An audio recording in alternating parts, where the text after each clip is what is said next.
tonight, the deadly virus from China arrives in the U.S. The CDC revealing the first case of the deadly coronavirus here at home. How many days was the patient in the U.S. before he was hospitalized, and what they're now doing at U.S. airports. The new winter storm marching across the country, heavy snow, dangerous wind. Could it potentially become a nor'easter when it hits the east? Ginger Z timing it out. The mother tonight accused of killing her own children, all under the age of 3. The deadly crash, 3 teenagers killed, and authorities now say the other driver did it on purpose. Reports tonight of a potential motive. Hillary Clinton, a new documentary unplugged and unleashing tonight on Bernie Sanders. Sanders now responding, and it comes just a week after Elizabeth Warren asked him this. I think you called me a liar on national TV. 2 separate wildlife attacks tonight. A 3-year-old boy rescued from a mountain lion, and then a father fighting off a coyote. An American mother missing tonight on vacation at a popular destination. And your health, the new warning tonight about sunscreen and the potential chemicals absorbed into the bloodstream. This is ABC World News Tonight with David Muir, reporting tonight from our nation's capital. And good evening from Washington tonight. And we are here this evening because of the history being made in the Senate chamber as we come on the air tonight. The impeachment trial of President Trump now underway in a deeply divided Capitol, a deeply divided nation. The Chief Justice of the Supreme Court, John Roberts, presiding. The first battle right from the start. A fierce argument over the rules laid out by Senate Majority Leader Mitch McConnell. The Democrats calling it a cover-up, arguing McConnell's framework does not allow evidence from the House investigation and gives no promise of any new witnesses. Democrats declaring the House did its job, the Senate must now do theirs. The president's team, White House counsel Pat Cipollone and his personal lawyer Jay Sekulow, accusing the Democrats of an investigation that fell short, full of secrecy, claiming Democrats shut the president out. Democrats tonight arguing it was the president who blocked key witnesses and evidence from the start. And what we noticed when I was allowed to sit in on the impeachment trial today, the key senators who were taking copious notes. ABC's Mary Bruce was with us all day here, and she leads us off tonight. The Senate will convene as a court of impeachment. With a bang of his gavel, Chief Justice John Roberts opening the Senate impeachment trial of President Trump. 100 senators sitting in silence, their cell phones tucked into cubbies outside the chamber. Hear ye, hear ye, hear ye.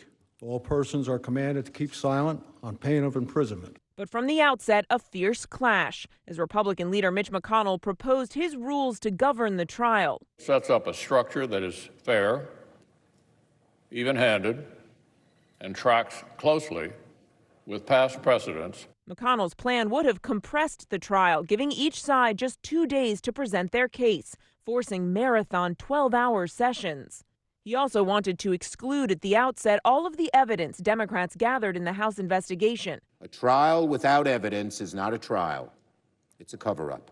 Some Republicans, like Senator Susan Collins of Maine, weren't happy either. They pushed back, and McConnell, eager to keep the key Republicans in his corner, quickly gave in. The changes scrawled by hand onto the text of the resolution. McConnell now giving 3 days for opening statements and allowing the existing evidence. But Democrats say that's not good enough. They want to be able to subpoena documents and call additional witnesses the White House has been blocking, including the president's former national security advisor, John Bolton. The House calls John Bolton. The House calls Mick Mulvaney. Let's get this trial started, shall we? We are ready to present our case. We are ready to call our witnesses. The question is, will you let us?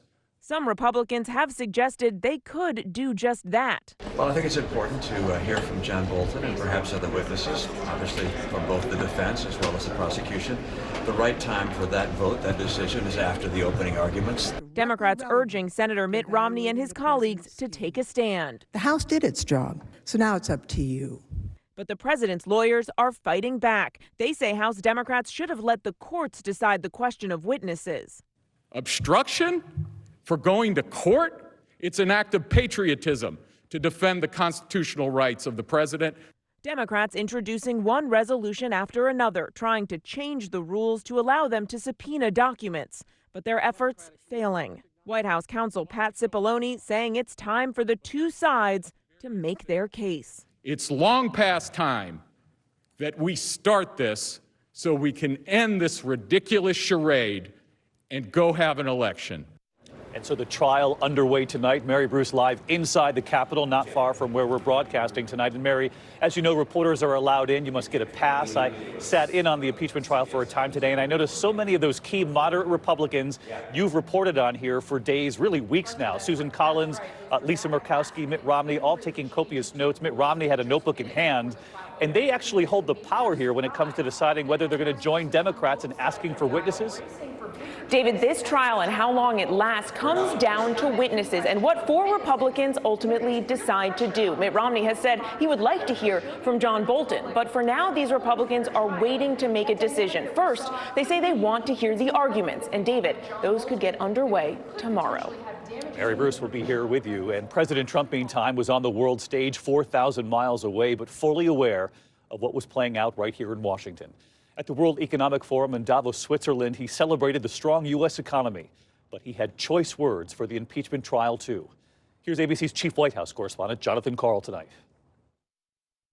The message from President Trump at the World Economic Forum in Davos, Switzerland: even as the impeachment trial gets underway in Washington, he's hard at work on the world stage. We're meeting with the biggest companies in the world, the biggest businesses in the world, and world leaders, all for the benefit of the United States. One leader not on the president's schedule, Ukrainian President Vladimir Zelensky, who is also at Davos. But President Trump told the Wall Street Journal that he would be willing to meet with Zelensky, adding, quote, "He's a really good guy." President's only comments on the Senate trial, brief and familiar. That whole thing is a hoax. It goes nowhere because nothing happened. The only thing we've done is a great job, so I'm sure it's going to work out fine. John Karl with us live tonight across town at the White House. And John, you've learned tonight that President Trump has been briefed on the proceedings so far? And aides here say he almost certainly watched at least some of the proceedings. The bottom line for the White House is this was a first test of whether or not Republicans in the Senate would remain united. And now, towards the end of this first day, not a single Republican defection on any of those procedural questions. And for the White House, David, that's a win. That's what the president wants. John Karl live at the White House. John, our thanks to you, Mary Bruce, our entire team in Washington, our coverage of the impeachment trial for tonight. But we do move on to the other breaking news, and that deadly virus tonight spreading from China around the globe now. And this evening, it's here in the U.S. The CDC now reporting one man is now hospitalized in Everett, Washington. That's near Seattle. And now 2 more major U.S. airports are set to screen passengers arriving from China. ABC's Kena Whitworth is in Washington state tonight with what authorities revealed late today.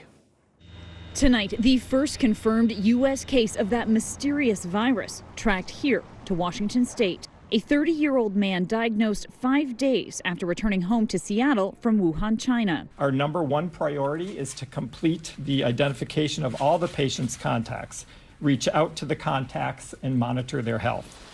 Health officials report the patient did not visit that Wuhan fish and meat market, ground zero for the outbreak, where today teams were busy disinfecting the streets. I think the risk to American citizens now is low. Part of the reason that this patient was so rapidly identified and treated appropriately is because he himself was educated and recognized the risk. The man arrived in Seattle last week before the CDC began airport screenings. He started feeling sick and reached out to health officials. Experts now retracing his steps and expanding those airport screenings to include Chicago and Atlanta.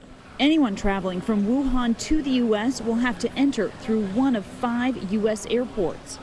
Around the world, a scramble to stop the virus, which is now spreading person to person. 6 people have died among the nearly 300 sickened in 5 countries. In Russia today, inspectors checking passengers on flights arriving from China, where millions are expected to travel during the Chinese New Year. So let's get to Kena Whitworth. She's live from Seattle tonight. And Kena, that patient we know is in isolation tonight. What else have you learned about his condition? Well, David, doctors are saying his condition is satisfactory, but they will continue to watch him and keep him in isolation for at least the next 48 hours. They're also monitoring all healthcare workers and patients that he came in contact with. David? Kena Whitworth from Seattle tonight. Kena, thank you.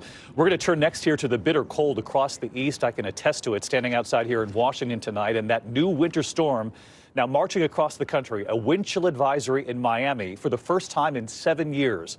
The Cleveland area tonight buried under up to 6 inches of lake effect snow. And this question tonight, could that new storm potentially become a nor'easter when it slams into the east? Chief Meteorologist Ginger Zee tracking it all for us. Ginger? David, it was the coldest of the season for Atlanta, and it is going to get even colder as we share that air down into South Florida. Numbers-wise, it'll feel like 21 Charleston, 35 New Orleans tomorrow morning, but focus on Tampa, Fort Myers, and Miami. All could easily see their coldest air in 2 years. If Miami drops to 42, it would tie the coldest in 5 years. New storm we're watching the Pacific Northwest, 55-mile-per-hour gusts, 1 to 2 feet of snow in the Cascades, and flood watches elsewhere. Then you've got winter weather advisories from St. Louis to Des Moines, and by the time this makes it to the Northeast, the snow stays inland, rain at the coast. David. Ginger Zee, our thanks to you tonight. And we turn next here to the deadly collision in Southern California. A car ramming into another car with 6 teenagers inside, 3 of the teenagers killed. And tonight, the Highway Patrol saying the adult driver did it on purpose. Here's ABC's Zachary Quiche. Tonight, 3 teenagers are dead after this horrific crash. A suspect accused of ramming his car into theirs after a chase that may have begun after the teens rang his doorbell and drove off. It happened Sunday night east of Los Angeles. 6 teenagers were in this Toyota Prius when police say they were run off the road by this white Infiniti driven by 42-year-old Anurag Chandra. Drake Ruiz and the 2 other victims were just 16 years old. Police say Chandra left the scene and an eyewitness followed him home where he was taken into custody. Our investigation led us to believe that Mr. Chandra intentionally rammed the Prius. As police investigate a motive, Drake Ruiz's mother, Debbie, says the teens were playing a game known as Ding Dong Ditch, ringing doorbells and running when a man came after them.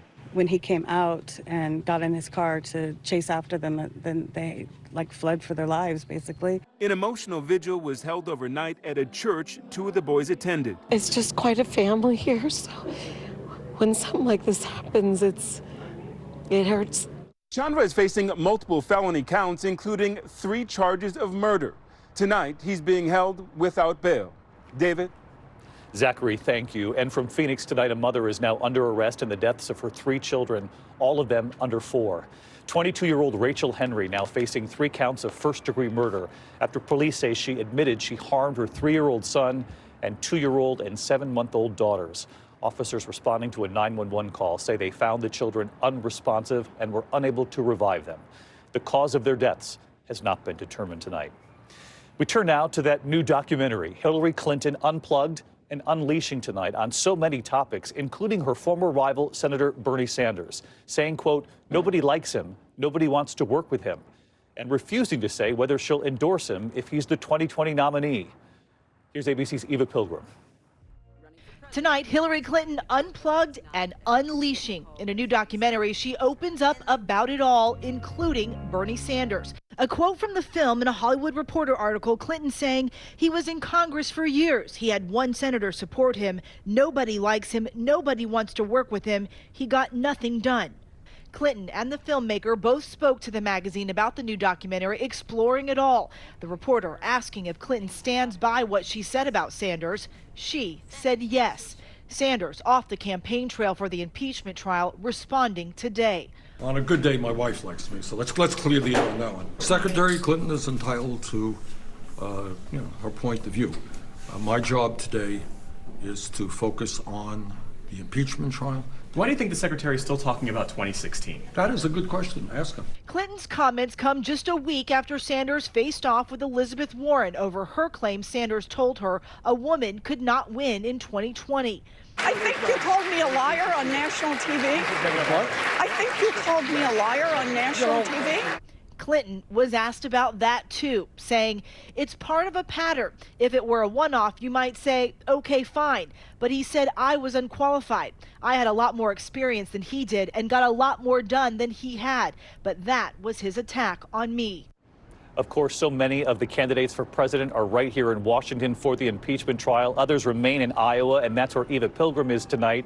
And Eva, Hillary Clinton was also asked if she would endorse Bernie Sanders if he gets the nomination, and she was unwilling to offer support, at least for now. That's right, David. Clinton saying, quote, I'm not going to go there yet. We're still in a very vigorous primary season, adding that she finds the culture of his campaign and the attacks, particularly against women, to be worrisome. Late today, a spokesperson